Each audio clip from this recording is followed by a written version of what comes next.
Thelma Todd was one of early Hollywood's brightest stars until she was found dead in 1935. Although her death was ruled a suicide, many believe she was actually murdered. 85 years ago, Thelma Todd rose to rapid fame. An aspiring starlet from Massachusetts, she had conquered Hollywood by the time of her death at just 29 years old. Who killed her? No one knew then, and no one knows today. Thelma Alice Todd's story began in Lawrence, Massachusetts, when she was born on July 29, 1906. Her father being an Irishman named John Todd, and her mother a Canadian named Alice Edwards. Her father was a superintendent of streets and an alderman. Schoolmates remembered her fondly as an easygoing, bright and determined young woman.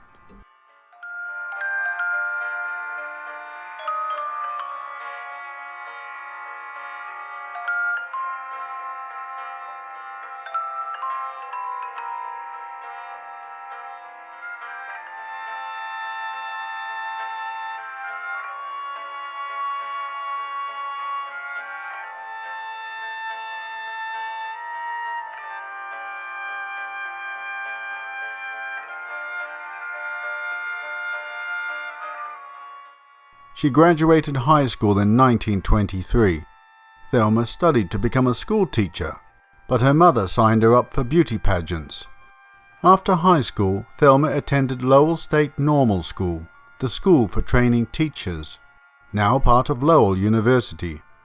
Though Thelma went so far as to do her student teaching, she hoped for fame and a more glamorous career. So she kept entering beauty pageants and acting contests. In 1925, she was crowned Miss Massachusetts at the State Elks Convention in Swampscott. Her beauty also caught the eye of Hollywood talent scouts. They recommended her for the Paramount School for Junior Stars, run by the Paramount Movie Studio. There, her instructors praised her for her talent and warned her to be careful about weight gain.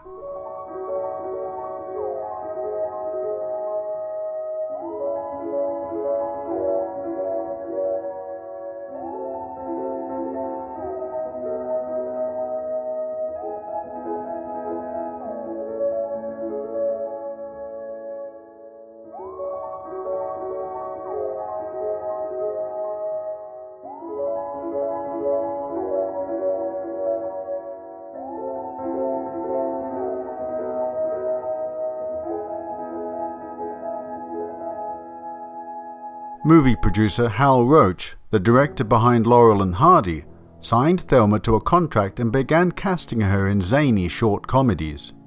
Her role involved being part of a duo, one sensible woman, the other clownish.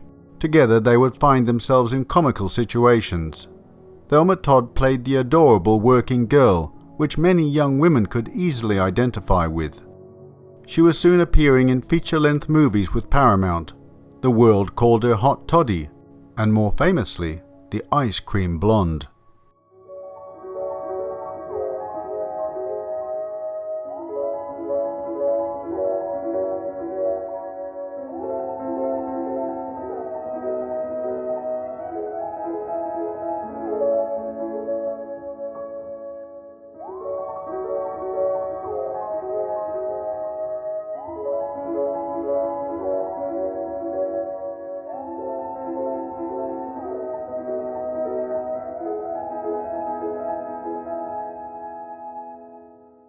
In her lifetime, Thelma Todd appeared in over 120 movies, with the likes of Buster Keaton and Jimmy Durante.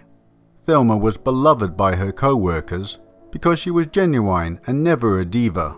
She was flirtatious but never vampish. She had many boyfriends, but also had many platonic relationships with male friends, who thought of her as one of the boys.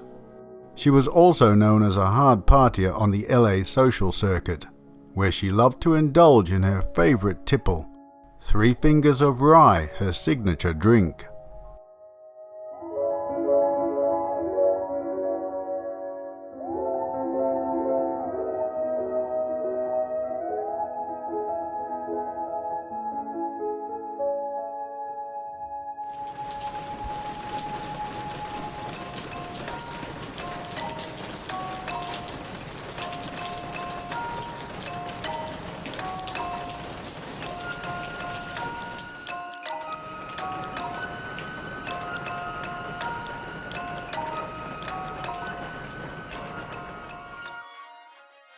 In 1932, Thelma married a suave New Yorker named Pat DiCicco.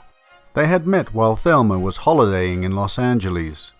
He was the son of a broccoli farmer from Long Island and a movie producer who claimed to have connections to organized crime. Her new husband didn't seem interested in introducing Thelma to his family back east. The marriage was short-lived and not a happy union, as Pat was more than a little hot-tempered. Thelma filed for divorce in 1934. She told the judge Pascal was surly and unpleasant in the presence of guests, which was a code for abusive. The judge granted Thelma her divorce.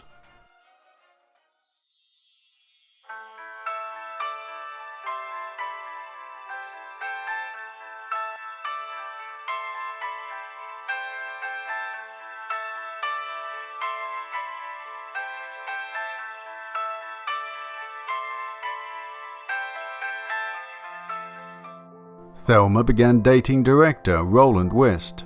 Together they planned to launch her in a new direction in his dramatic film Corsair. Thelma was smitten with the wealthy, good-looking man, who some people found strange and introverted. Roland was married to Jewel Carmen and felt guilty of this intense attachment to Thelma, because he actually loved his wife very much. To make it publicly known that this new role marked a crossroads in her career, Thelma used the name Allison Lloyd in Corsair. She now had 2 professional outlets for her talent, starring in comedies with the likes of the Marx Brothers and Bing Crosby, and in dramatic films playing off leading men such as John Barrymore and Ricardo Cortez.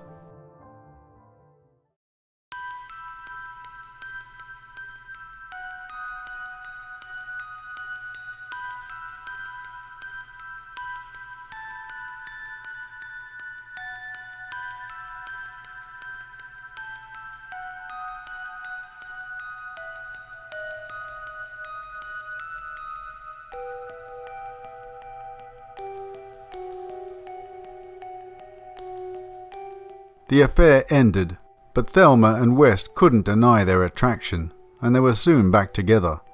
From the beginning, Thelma seemed to see behind the facade of Hollywood. She despised the casting couch system and longed to get out of the slapstick movie mill. To relax, she often cooked comfort foods for her friends. Lamb chops cooked over a charcoal broiler was one of her specialities. The same year as her divorce, Thelma decided to expand her business interests. She opened a restaurant and supper club in Pacific Palisades called Thelma Todd's Sidewalk Café. The restaurant was a draw for tourists because it was popular with Thelma's celebrity friends. Her partner in the club was Roland West, her former lover and director.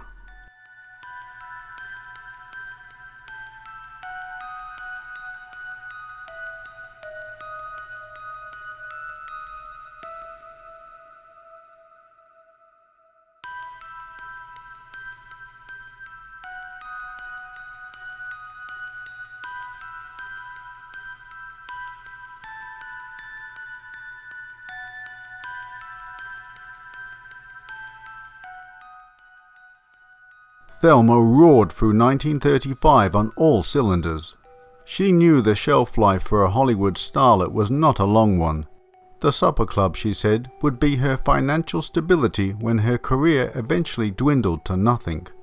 She didn't worry about wrinkles or a few extra pounds, because she would have the cafe as her pension fund. Thelma and Roland threw themselves into opening the cafe, and even moved into adjoining apartments on the second floor. Thelma explained her inspiration for the cafe to the gossip columnist Luella Parsons.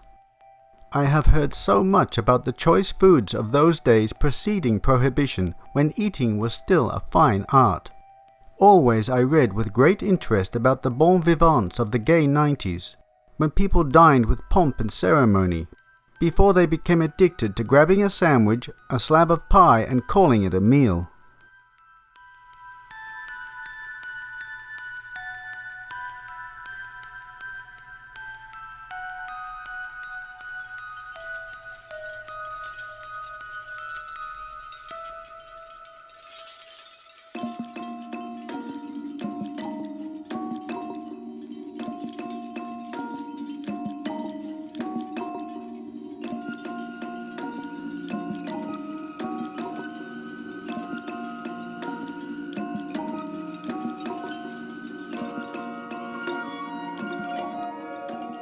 The cafe, which included an elegant bar, was an immediate hit with the movie elite, who didn't mind the cafe's high prices.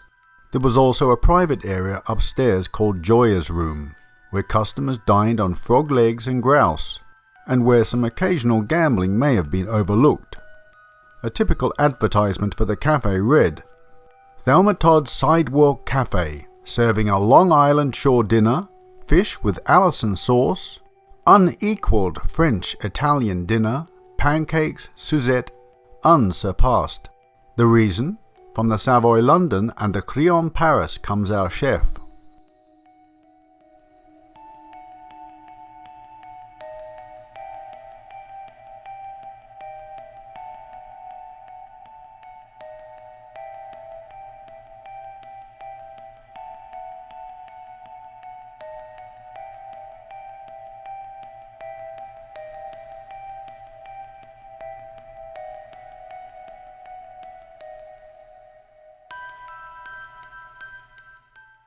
Thelma was often at the cafe and would sometimes appear as a waitress, cashier or a hostess, much to the delight of her customers. Other times she would sit behind the counter and pose for photos in the kitchen or stand in front of the cafe's marquee. These photos were distributed to newspapers and fan magazines. Snippets were telegrammed to gossip columnists that she was studying menus to get ideas for her own beachside cafe. By October 1935, the cafe was doing so well that the LA Times reported that business is so good that Thelma Todd is going to build a new addition to her sidewalk cafe. She plans to spend approximately $10,000 on improvements.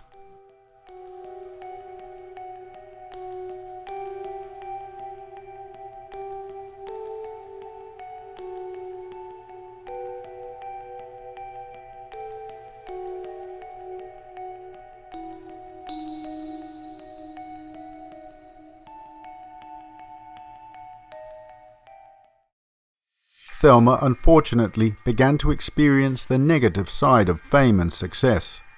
She started receiving threatening letters. There were such warnings that the author of them would wreck that Santa Monica cafe of yours, and also claimed, "Our San Francisco boys will lay you out." Some of the letters were traced to a man named Harry Szymanski on the East Coast. Harry threatened her life unless she gave him $10,000. He was arrested in August of 1935. Another stalker, Edward Schiffert, was convinced that he and Thelma were involved in a love affair.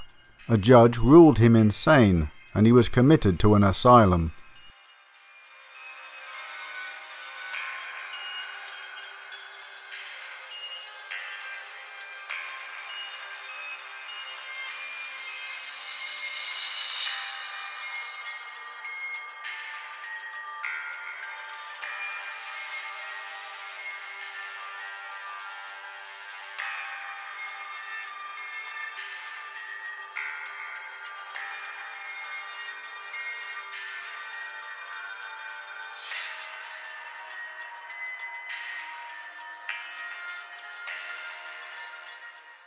More unwelcome intrusions in Thelma's life came in the form of a group of local thugs who wanted to take over a portion of Thelma's restaurant for gambling and attempted to strong-arm her for it.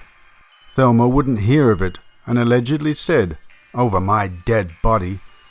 Rumors abound that the man ordering this aggressive move on her business was notorious mobster Lucky Luciano. There is no evidence, though, that Lucky ever met Thelma.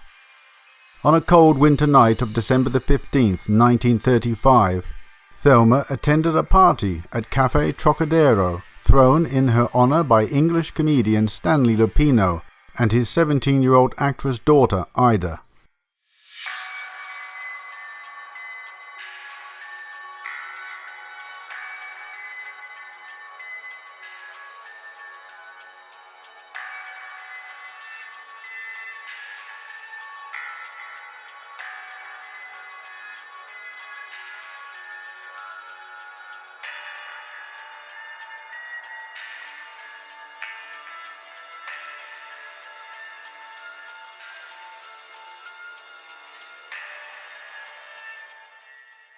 Roland, who was concerned about Thelma's drinking, advised her to be home no later than 2 a.m. or he would lock the doors. She laughed and quipped that she would be home by 2:05 a.m. Thelma was delighted to see many of her celebrity friends at the party. She wore a beautiful mauve gown with silver trim beneath a mink coat. Her neck, wrists and fingers were dripping with diamonds. To the other guests present she didn't reveal any obvious unease, and in no way did she appear depressed. Indeed, she was talking about movie ideas with Ida Lupino's father. Around 3:30 a.m, a chauffeur dropped a now pensive Thelma at the café. At 3:45 a.m, she waved him goodbye and declined his offer to escort her to the door. He was the last person to see her alive.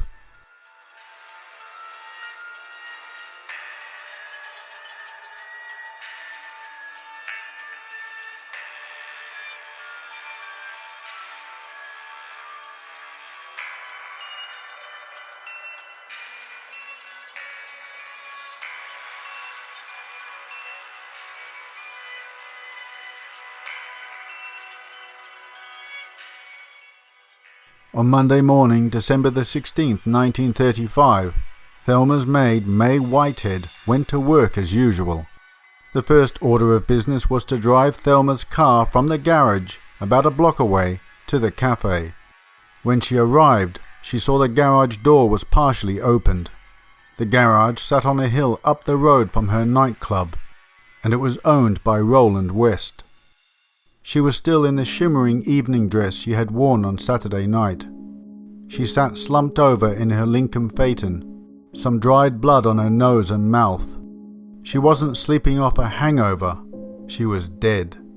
She was slumped in the front seat of her car, Miss Whitehead later told detectives. Just bent over, her head to the left.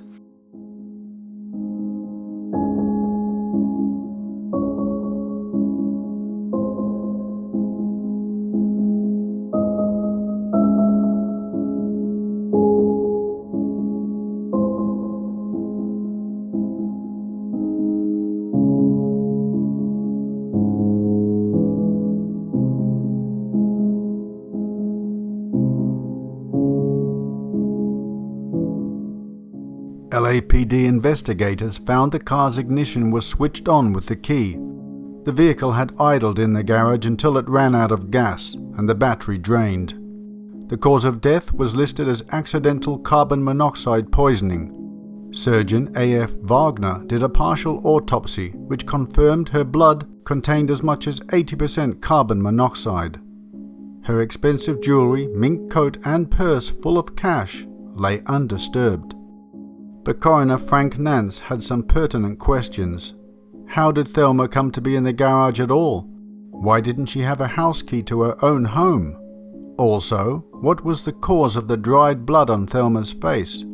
Her nose was also fractured and her lip split.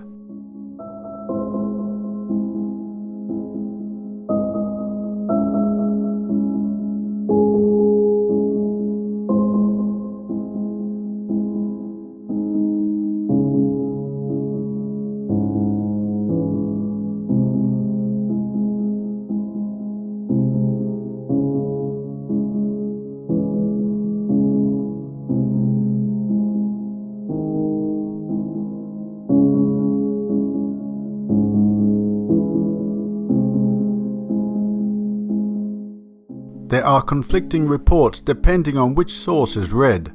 Some say the coroner found no alcohol in her blood. Other sources say she was intoxicated. The following is a suggested scenario based on the premise that she was drunk. An intoxicated Thelma realized she was locked out of the cafe and her apartment and did not want to wake West up.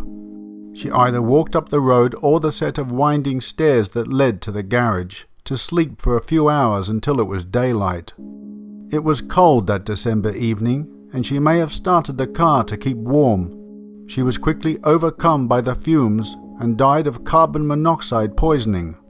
Some reports say that she did not have any bruises or cuts, and that there was no evidence of an assault or struggle.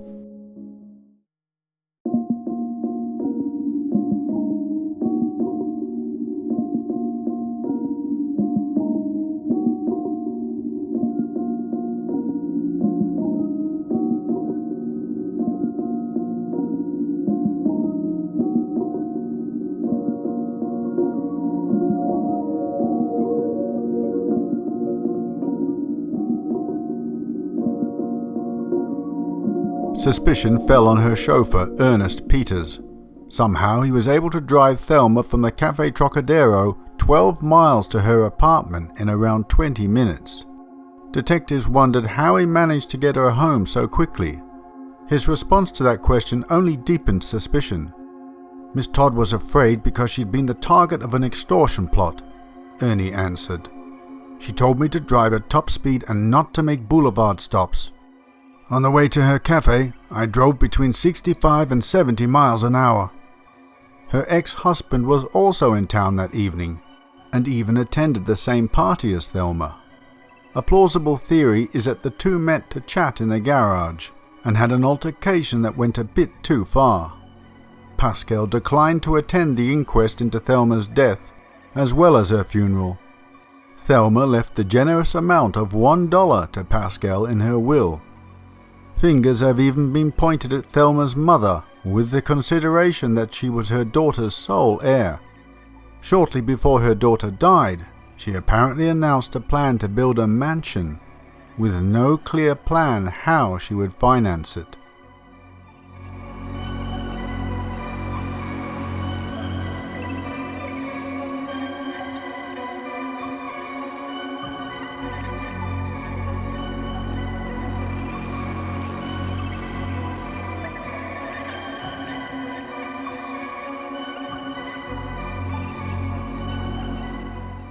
Roland West also came under suspicion. His career as a film director had cooled considerably after his initial success in Hollywood. Thelma and Roland's relationship was complicated. They lived in the same duplex above the restaurant. West's estranged wife, Jewel Carmen, also lived above the cafe. Additionally, Carmen was a co-owner of the restaurant. While Carmen didn't appear to object to West being close to Thelma, she allegedly threatened Thelma when the restaurant began to lose money. Only 4 days after her death, West announced the reopening of the cafe in the Los Angeles Times. We wish to take this opportunity of thanking Miss Todd's many friends and admirers for their kind thoughts during our recent bereavement. We also wish to advise that we are going to endeavor to carry on as Miss Todd would have liked, doing business as Thelma Todd's Inn.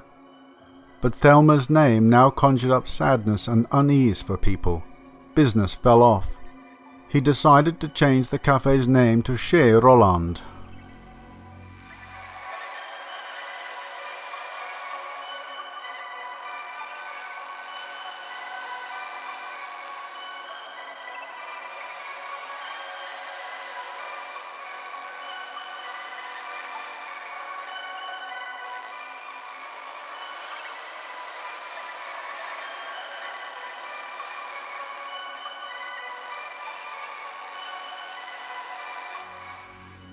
However, despite all these potential motives to murder Thelma Todd, a grand jury ultimately ruled her death a suicide.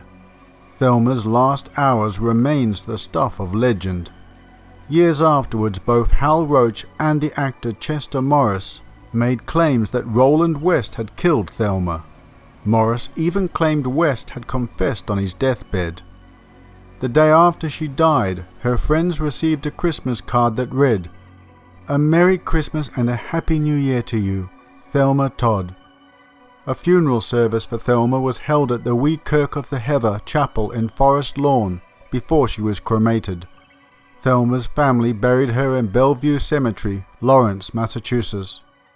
Her story began there, and there the final chapter was closed.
Well, my dear viewers, time to put your detective caps on.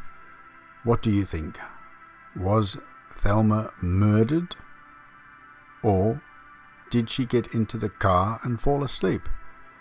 Now, I know she's a smart girl. She was definitely a smart cookie. But we do things when we're drunk.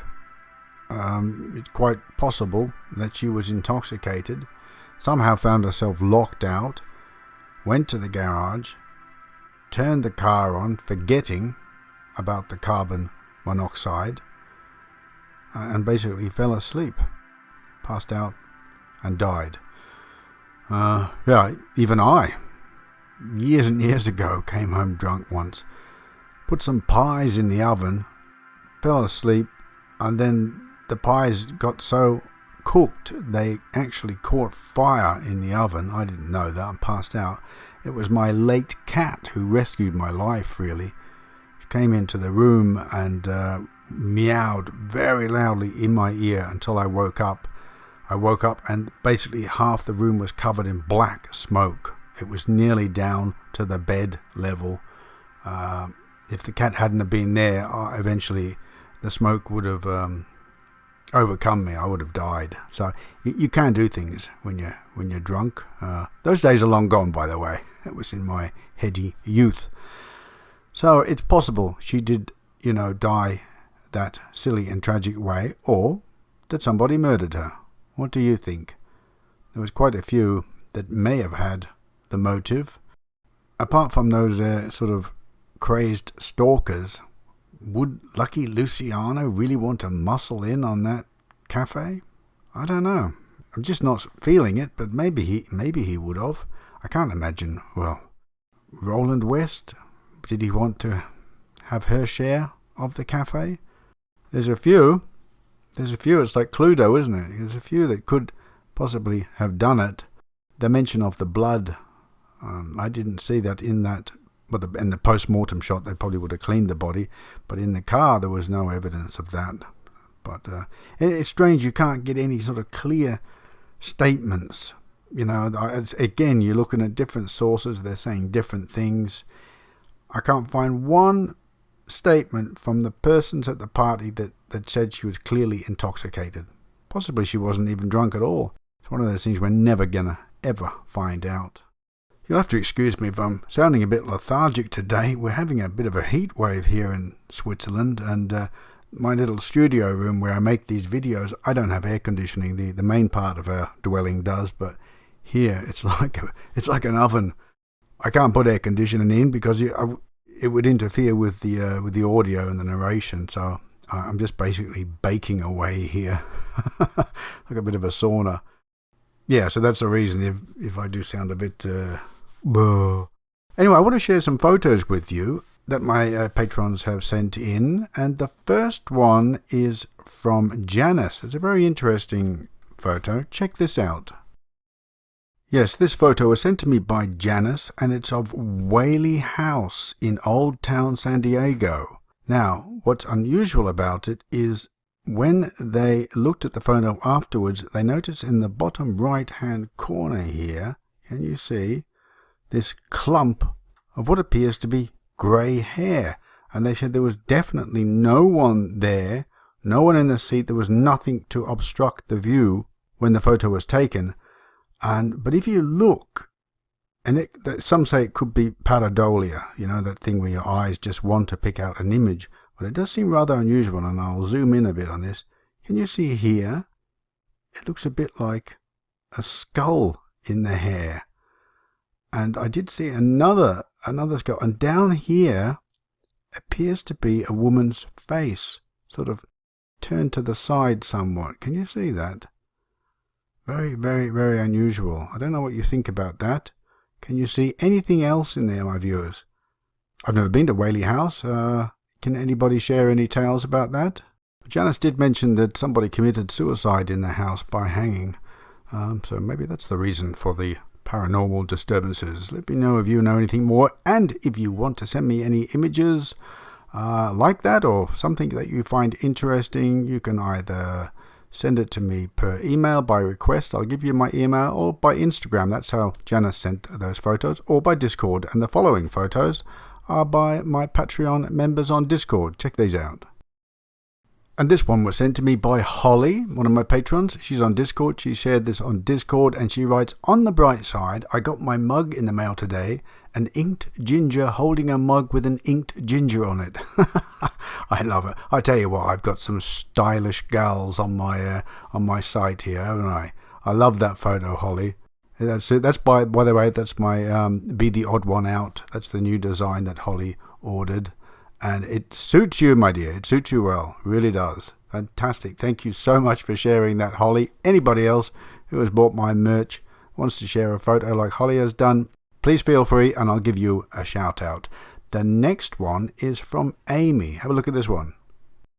Amy is not only sporting my Bedtime Stories t-shirt, but she has my Let's Go Back in Time mug featuring me with my dreadlocks back in the olden times, and looking tray sexy there, Amy. I love the background there, the old rustic brick wall too. Fantastic. Amy, by the way, she designed my Paradise in the Afterlife, which is also a mug. I think it's a t-shirt too. I'm not too sure. It's definitely a mug. I know that. So thank you guys for sharing those photos. Always makes my day when you send me such stuff. I think I'm going to wrap it up now. Yeah, I'm going to let some cool air. I'm going to get outside. Not outside, but into the air-conditioned part of the apartment. It's just too damn hot here. So I hope you enjoyed the historical feature. Definitely will catch you next time. Looking forward to holiday. About 3 weeks' time. Got holidays. Going to jump in the jalopy and head out again. See if I can also get some footage from some junk stores on my travels. Who knows? Keep your fingers crossed. Take care. God bless. And catch you next time, my friends. Bye.